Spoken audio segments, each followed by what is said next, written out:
नाजरीन, आपको आगाह करें जूही से, जहां हमारे नुमाइंदा खुसूसी सालार खान लगारी के मुताबिक तहसील जूही के नवाही इलाके कस्बू शहर में 62 अफराद का ज़रई ज़मीन पर कब्जे के खिलाफ कस्बू के करीब गांव यामीन लगारी के रिहायशियों का एहतजाज।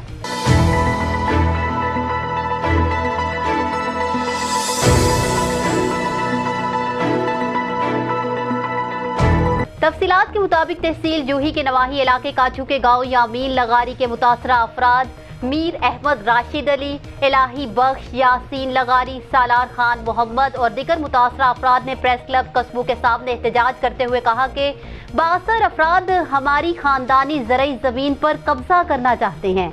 62 अफराद जिनमें मीर खान लगारी, गुलाब लतीफ़ लगारी, आज़म मजीद लगारी, मिंठार ताहिर लगारी, हमीद लगारी, अकबर खान लगारी, आदम मजीद लगारी और दीगर लोग कब्जा माफिया और बाअसर हैं, जबकि मुसल्लह अफराद की जानिब से हमें और हमारे अहले खाना को कत्ल की धमकियां भी दी जा रही हैं।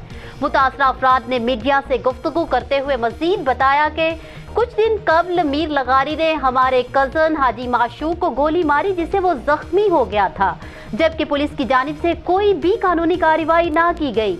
मुतासरा अफराद का मजीद कहना था कि पुलिस 62 लोगों के साथ मुलविस है, जबकि कुछ माह कबल फैसला भी किया गया, फिर भी ये कब्जा माफिया लोग किसी भी मुअज़्ज़िज़ीन इलाका के फैसले को नहीं मानते। मुतासरा अफराद ने SSP दादू समेत जिला इंतजामिया से इंसाफ की अपील कर दी। न्यूज़ स्टूडियो से फिलवक्त इतना ही। बाखबर रहने के लिए देखते रहिए BBC 11 हेडलाइंस न्यूज़।